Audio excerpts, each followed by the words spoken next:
Continuando con el desarrollo de la unidad número 2, vamos a desarrollar en esta oportunidad el tema número 4, la relación entre riesgo y rentabilidad. Para esto vamos a mencionar 10 principios económico-financieros que sirven de base teórica al estudiante del análisis financiero. El primer principio financiero a tomar en cuenta es el dilema entre el riesgo y el beneficio. Mientras más ganancias espera un inversionista, más riesgo está dispuesto a correr. ¿Ya? Eso lo entendemos. Entonces, el que invierte más va a tener un mayor grado de riesgo a la inversión realizada también. La fórmula para calcular es la tasa de libre riesgo más la prima por riesgo. El segundo principio es el valor del dinero en el tiempo. Es preferible tener una cantidad de dinero ahora que la misma en el futuro. El dueño de un recurso financiero se le tiene que pagar algo para que prescinda de este recurso. En el caso del ahorrista, es la tasa de interés. En el caso del inversionista, la tasa de rendimiento o de retorno. Repito, entonces es preferible tener una cantidad de dinero ahora que la misma en el futuro. Tercer principio. El tercer principio nos indica maximización de la riqueza del inversionista. A lo largo o a largo plazo, lo que se busca es maximizar la ganancia neta. Es decir, aquí la función que aplicamos es ganancia neta debe ser igual a los ingresos menos costos. Entonces, se debe buscar maximizar la riqueza del inversionista. Buscar mayores ingresos a un menor costo financiero. De este modo, estaríamos obteniendo la ganancia neta. El cuarto principio es financiamiento apropiado.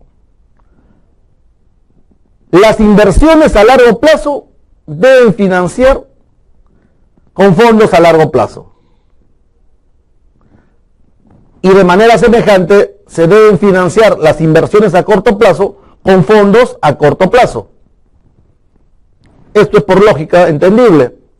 Si vamos a financiar un proyecto a largo plazo, tenemos que buscar financiamiento también a largo plazo, de tal modo que pueda cubrirse los costos financieros con el rendimiento o las utilidades o ganancias que deje este proyecto.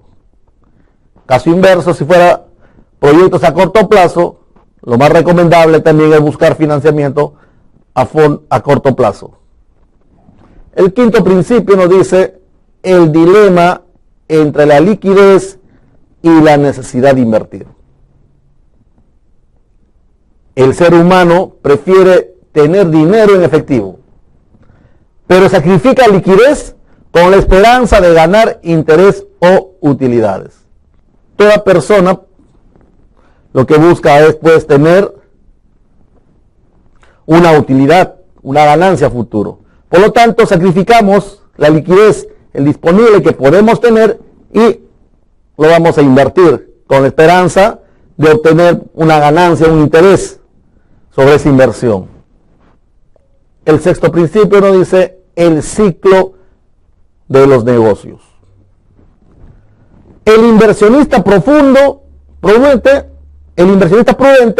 no debe esperar que la economía siga siempre igual.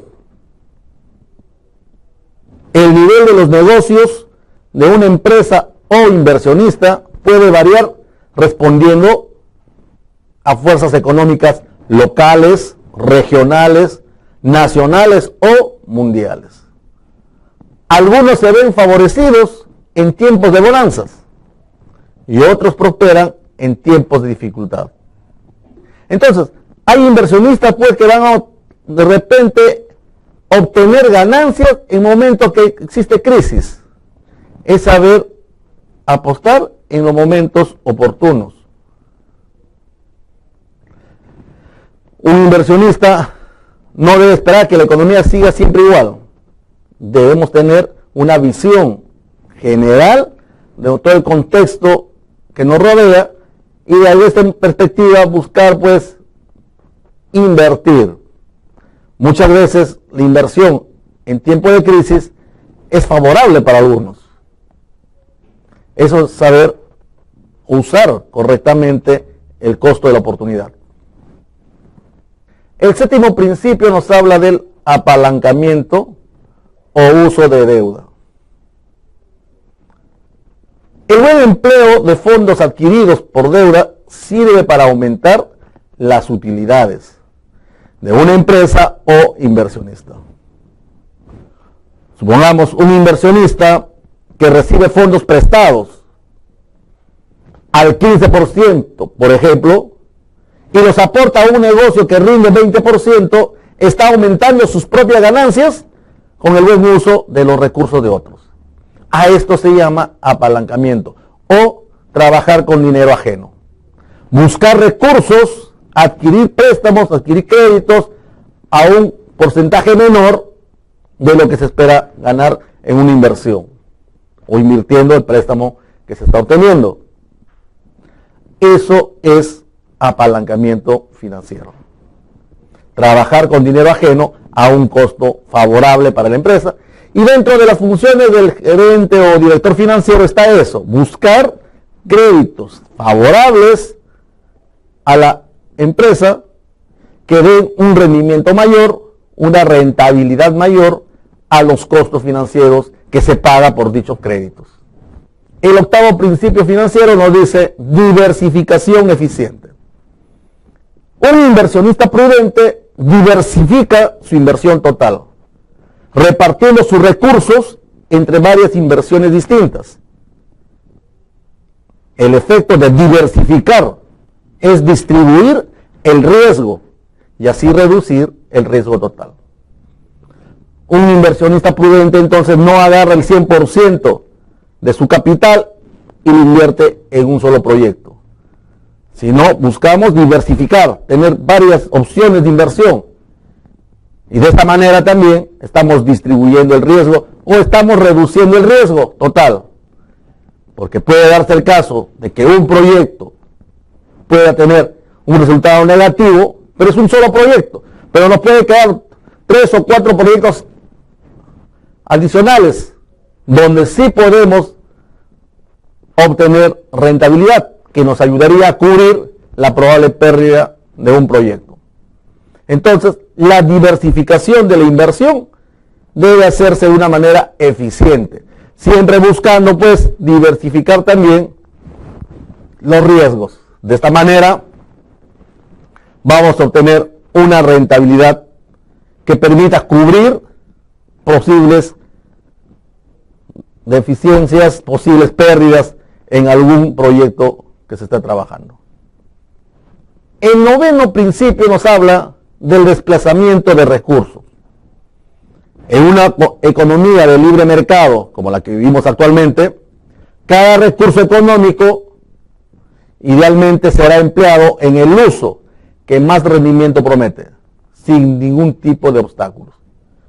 Entonces, tenemos que utilizar los recursos que tenemos, que tiene la empresa, que tiene el inversionista, correctamente en la consecución de los proyectos trazados.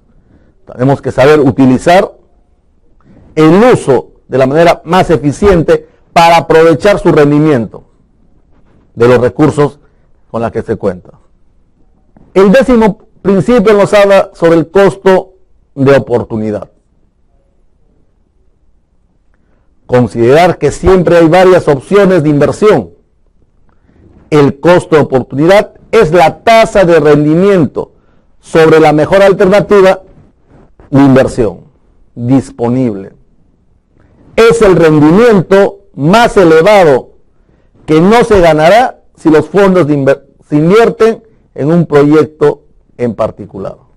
Entonces, siempre hay varias opciones de inversión, pero habrá que ubicar cuál es la más conveniente para la empresa, cuál es lo más conveniente para el inversionista en cuanto a los costos más favorables. De ahí pues que se llama costo de oportunidad, saber invertir y saber en qué momento invertir. Vamos a ver algunas consideraciones sobre la rentabilidad, riesgo y liquidez. Vamos a comenzar definiendo pues rentabilidad.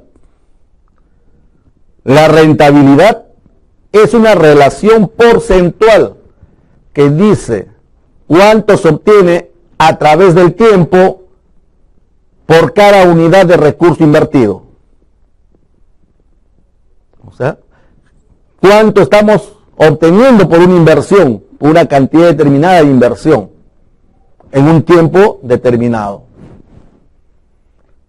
También se puede definir como cambio en el valor de un activo más cualquier distribución en efectivo expresado como un porcentaje del valor inicial.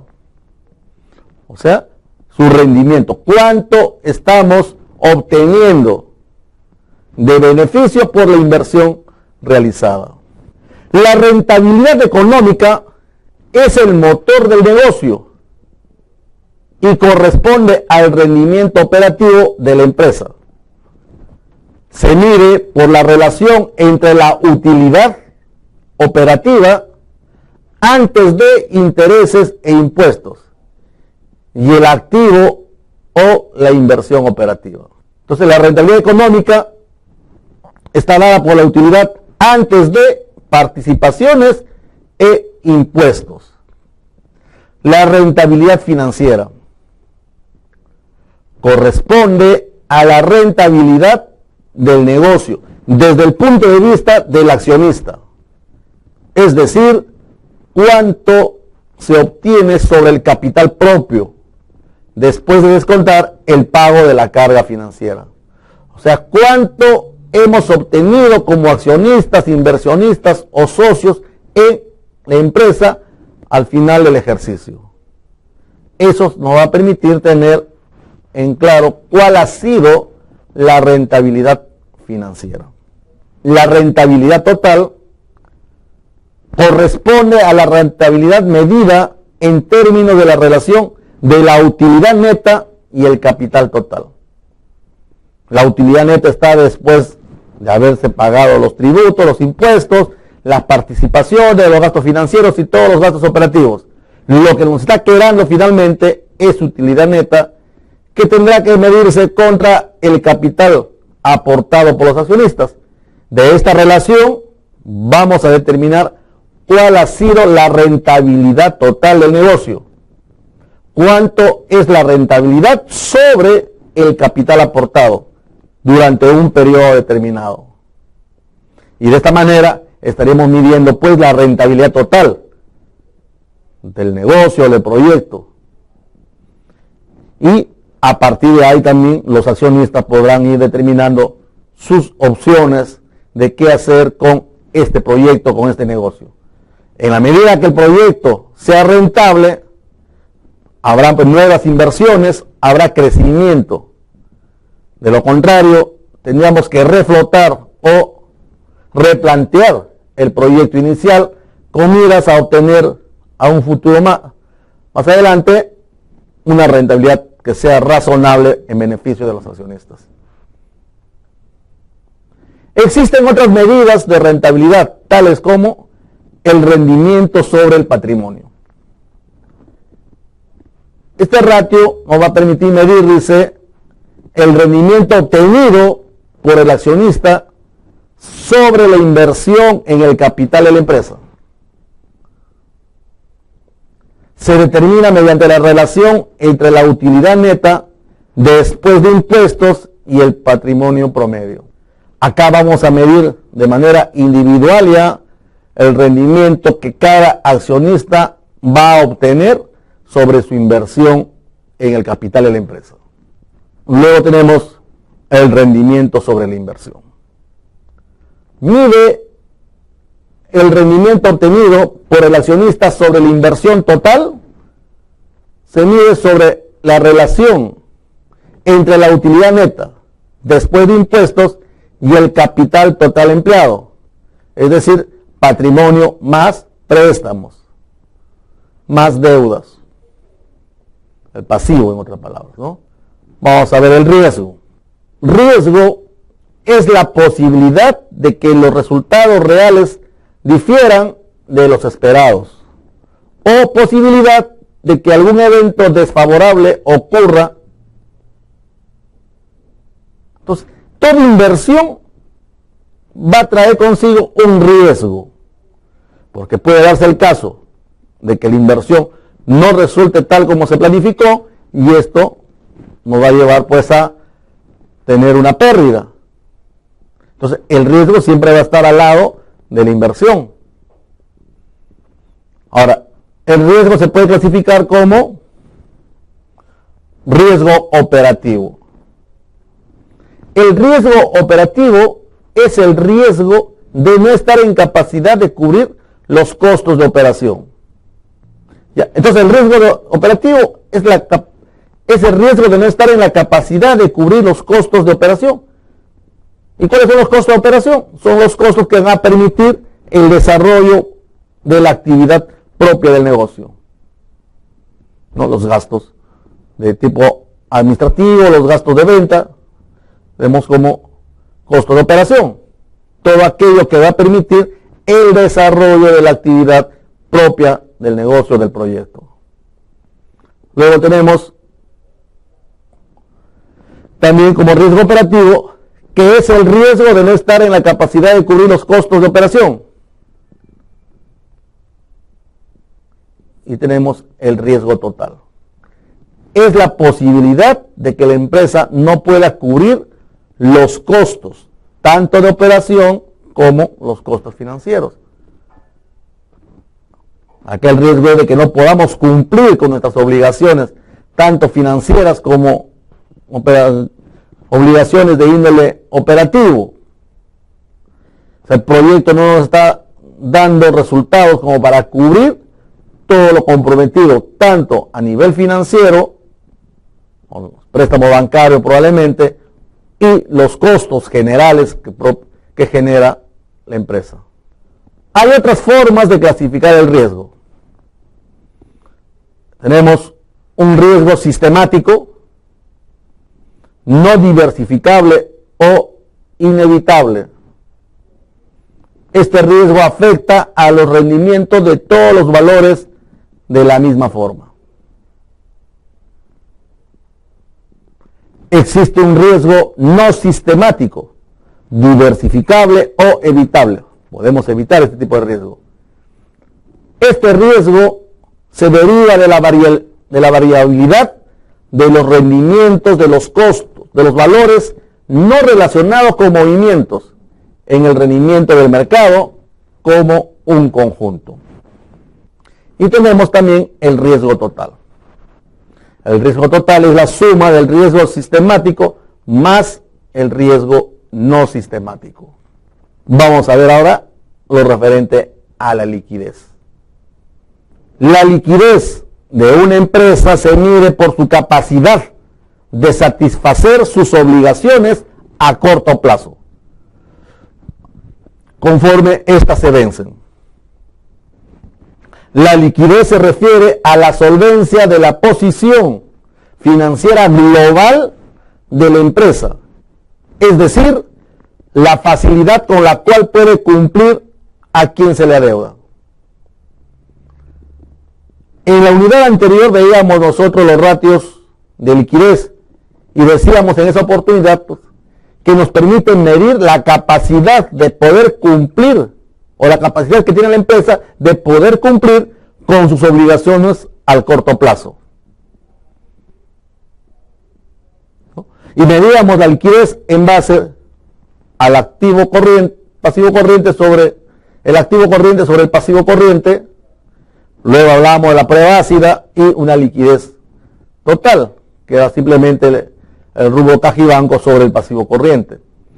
La liquidez entonces nos va a permitir ver la capacidad que tiene la empresa para afrontar sus obligaciones, para poder cumplir con sus pagos de sus deudas, de sus acreedores. Esa capacidad va a permitir también dar cierta solvencia a la empresa. Acá tenemos un flujo de recursos en una empresa, está dado por la siguiente figura. El flujo de ingresos va a estar dado inicialmente por las ventas. Las ventas van a generar unas cuentas por cobrar que posteriormente ingresará a caja. Tenemos de caja, saldrá el dinero a pagar a los proveedores que nos van a permitir adquirir la materia prima para poder ingresar al almacén como inventario para productos terminados en un segundo plano, que finalmente será lo que se va a vender. También tenemos que considerar en la mano de obra. Saldrá dinero de caja para cumplir con estas cuentas por pagar por mano de obra, así como los costos indirectos de fabricación. Entonces, desde la perspectiva contable de caja, saldrá dinero para cubrir la materia prima, la mano de obra directa y los costos indirectos de fabricación, que dicho sea de paso son los tres elementos de los costos que van a permitir elaborar un producto terminado que posteriormente servirá para la venta. Se llevará a la venta. Ahora, de caja obtendremos nosotros dinero para poder cumplir con los impuestos, para poder comprar activos fijos que van a permitir el desarrollo, el mejoramiento del trabajo en cuanto al aspecto productivo. También de caja saldrán y al mismo tiempo podrán ingresar capitales y préstamos, que podrá ser préstamos al personal o a otras instituciones o terceros. Bien, el cuadro entonces nos permite tener un flujograma, cómo funciona el recurso en una empresa, de dónde proviene los ingresos y cómo se está haciendo toda la circulación de los mismos, de dónde proviene y cómo se está desarrollando, con la compra de la materia prima, los pagos de la mano de obra y los gastos indirectos de fabricación y las ventas, que es el principal concepto de generación de ingresos en la institución, en este caso nuestra empresa. Muchas gracias.